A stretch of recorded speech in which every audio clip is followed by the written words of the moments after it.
guys, I thought I'd do a little bit of a check-in with everybody, do a little channel update. So you may have watched one of my previous videos where I talked about different ways people can make money, some of the odd and unique ways, such as doing a clinical trial. In that video, I talked about a clinical trial that I took part in while I was doing research for that video, and I looked into seeing what's in my area. Of course, anyone out there can go to the FDA website for current clinical trials that are going on right now. I might link that below. But also, because I live in the Washington, Seattle area, there is the University of Washington. There's also a lot of medical research companies in Seattle that they are doing different trials going on.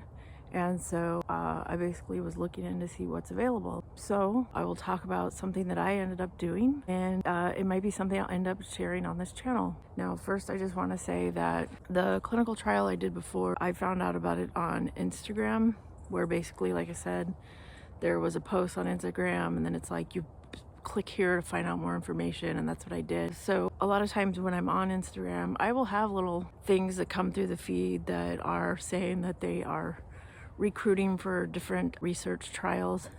And of course, I've always been really reluctant to be a guinea pig for medication that's never been used before, because basically they have to test it first, and I don't necessarily want to be the person they test it on. But anyways, I found out about one that has to do with a weight loss research program. And of course, I had never intended this channel to be about weight loss, but I did want to sign up for that program to see if I qualified. So first, I will explain a little bit about what ended up happening. And it was like, click here to fill out a form, and then you put in your information. Well, I didn't really think anything of it at first, because I thought, okay, I'll just fill out that form. Then maybe a week later, I got an email asking if I was still interested in the research study. And I replied back that yes, I was still interested. And they told me if I was still interested, then I needed to schedule a phone call, like a phone call interview, where they were basically going to go over my medical history to see if I qualified. Of course, they asked basic questions like, what's your height, what's your weight, what's your age, things like that. So I said I was interested. I scheduled a phone call, so that I had to wait another week for the phone call. So this is why I'm letting you know this is kind of a bit of a process, from the time that I first showed interest to a week later they emailed, to a week later now we do the phone call. In the phone call, like I said, they asked a lot about if I had any medical conditions and that sort of thing. So at the end of that phone call, they said that they would schedule a meeting to meet with me in person, which is now going to be another week.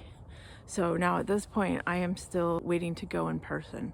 So I haven't officially joined the study. I haven't signed any contracts or paperwork or anything like that. But I just thought I would share that here, because obviously the number one question is going to be, how much are they paying you to be part of the study? And I feel like I'm going to find out all that information, and I will share it with you guys. Now, I'm sure many of you are not interested at all whatsoever in anything having to do with weight loss. So I thought, as far as me documenting that, maybe I'll put that in a separate playlist on my channel to kind of go over being a part of that clinical review. Obviously, I'm not planning on changing the format of this channel. This channel is still going to be about car camping and traveling around the Pacific Northwest, like Washington, Oregon, Canada. But of course, if I was to take a trip to Las Vegas, of course I'm going to film that, because, you know, obviously this is my channel, my life. I can talk about whatever I want, but I understand that there are some people that are not at all interested in hearing about weight loss. Now, on top of that, I also don't want to be the face of weight loss, because I might be part of this clinical trial and not even lose any weight, so there might not even be anything to document. The reason I mention this is because I don't really know what I'm getting myself into. Say I go into this program and they want me to like eat 500 calories a day. I don't think I can do that. They might drop me from the program, or I might quit the program. So I really don't know what's going to happen, which is kind of why I want to document what it's like trying to be a part of one of these studies, because I don't know what's going to happen, just like you don't know what's going to happen. And you might think, anyone out there that is flattering and tells me, well, you look so great just the way you are, I feel like now is the time that I need to start documenting what I actually do look like, so that when people do those before and after pictures, this is officially the before. So like, this is what I look like.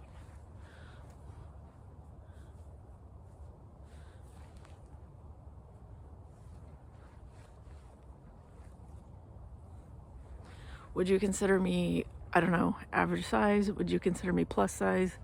Let me just tell you, I am 5'5" tall. I currently weigh about 240 pounds. I don't mind sharing all of that. When I started this channel, I was probably the heaviest I've ever been in my entire life. And for anyone out there that wants to start their own YouTube channel, I know sometimes something like that might be holding you back. You might think, oh, well, I don't want to film myself. I don't want to be on camera until I lose a bit of weight. I don't want to go on vacation until I lose some weight. Sometimes those are ideas that go through your mind where you're like, oh, I really want to like lose 10 pounds before I like film myself. I don't feel comfortable doing a YouTube channel because I need to lose weight first. Well, all of those ideas did go through my mind, but I figured this is what I look like. May as well put myself out there. So can't really change the fact of who I am. If I happen to lose weight in the process, great. But let's talk a little bit about, before I even start this whole study, I have lost about 10 pounds, and I would maybe like to talk about that a little because that's something I did on my own. I'm not on any medication. I'm not on necessarily an exercise program, but I do want to talk about sometimes people who are concerned about their weight, they'll say they've been dealing with their weight their whole life, and personally I have not. I feel like I've been thin my whole life. Any of the weight I've put on recently came maybe in the last 2 to 3 years. And then, I have no problem telling you that I just get lazy. Like I just, I could eat differently and healthier. I could be more active. And I, in a lot of times, just choose not to.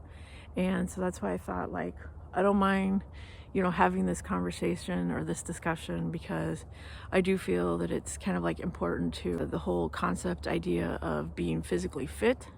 So I feel like it's not always about a number on the scale, but about how you feel. And a lot of times I feel just worn out. I feel like I'm here, like ready to like go on a hike. I don't know if you can see where I'm at.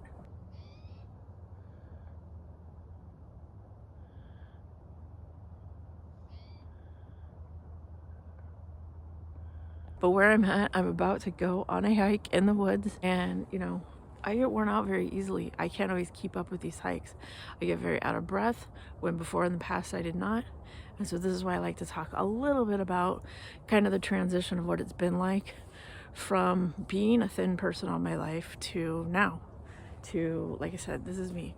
And one of the biggest things I cannot stand is I sometimes refer to this as like my inner tube, like that I feel like I'm wearing an inner tube in the middle of my shirt.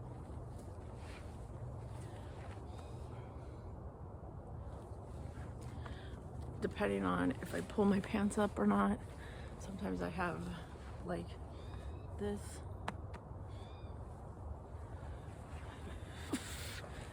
But at least people will say things like, well, you have a pretty face. But anyways, let me get a little more into the topic at hand.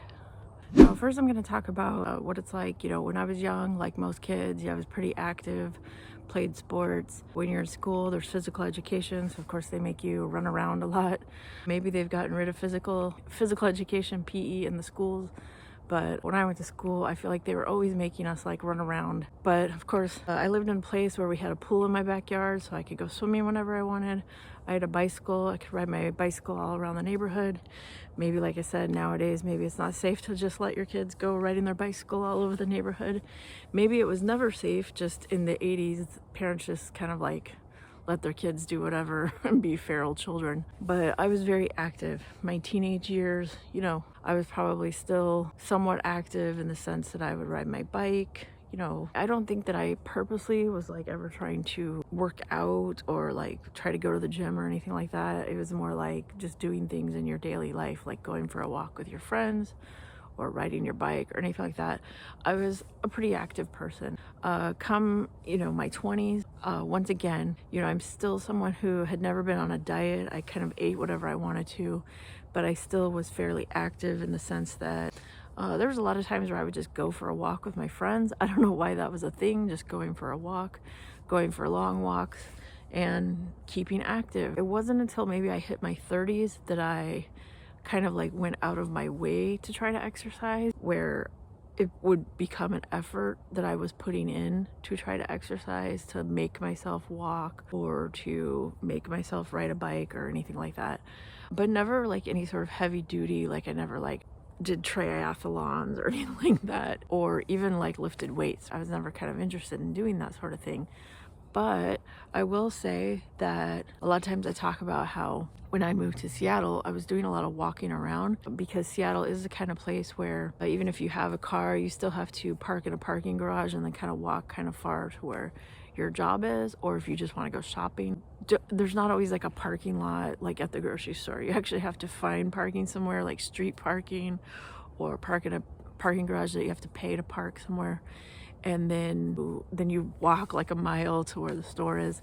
So I always make jokes that it seems like when you're walking in Seattle, everything seems to be uphill both ways somehow. So when I first moved in Seattle, I was doing so much walking that I lost a lot of weight. And then of course, like I said, over the last couple of years, I just seem to like put all this weight on. I'm not doing as much walking as I used to. I work for a company, but where the office was, we've actually moved to a completely different office building, and so now I can actually park where I work. I don't have to park really far away and then walk. But there's a lot of things where I feel like a lot of the walking I used to do, I don't do anymore because I don't have to do it anymore, and so I'm just not as active. And the reason I'm even mentioning walking is because sometimes just walking seems to be like when you have to walk somewhere because that's, you know, how you get to work, versus you want to walk somewhere for exercise. I feel like just having to walk somewhere, like in your daily routine, like even if you work in a warehouse and you have to walk all over the warehouse, you don't really consider that exercise because it's just part of your daily routine. But when you're not doing that anymore, it's almost like this drastic reduction in being active and a drastic reduction in exercise in your lifestyle. So you have to like add in some exercise somehow. And I just wasn't doing that. Like I said, I've just been totally lazy. Like I'll work all day and then at the end of the day, I just want to like take a nap, when really like that's the time that you should probably go be active. But I just haven't been. As far as eating differently, like I said, I have lost some weight. Like I lost at least a measurable 10 pounds. The reason I know this is because I feel like I kind of went through a situation where I don't mind saying that I'm kind of like a cheapskate when it comes to things. So there was a time where I was like kind of very limited on the food I was eating, and you know, maybe I could afford to eat more, but I just like wasn't buying as much food. The price of food has kind of gone up, so I just like kind of was restrictive on what I was eating, just because I just wasn't buying as many groceries. And I certainly don't go out for fast food anymore because the price of that is like, it's like $30 just to get like a combo meal at a fast food place, which is ridiculous. It's cheaper to just buy groceries at the store. But my point is, financially, it kind of restricted me. Now, a lot of times people will tell you that the best way to lose weight is to do like intermittent fasting, and I feel like the concept there is like maybe to eat one meal a day. I feel like that's kind of how I eat anyways. Like I feel like I never eat breakfast. Like when I wake up in the morning, I'm never hungry. I'd rather sleep in than worry about preparing a breakfast. So I never eat breakfast. Very rarely do I ever eat lunch. So my one meal a day is, you know, at the end of the day when I'm done working and it's dinner time. That's just always kind of been how I eat. Now, I don't mean like always, like since I was born, but I mean over many years, that's probably how I eat, is just one meal a day. I don't snack through the day or anything like that. So as far as people saying that's the best way to lose weight, well, I'm already doing that. And another reason I say that I don't usually eat lunch is because sometimes I have very limited amount of time for lunch. I feel like from the time you leave the office building and walk to your car, you've already wasted like 15 minutes of your 30-minute lunch break. And yeah, I could probably bring something with me to work, like pack a sandwich or something like that.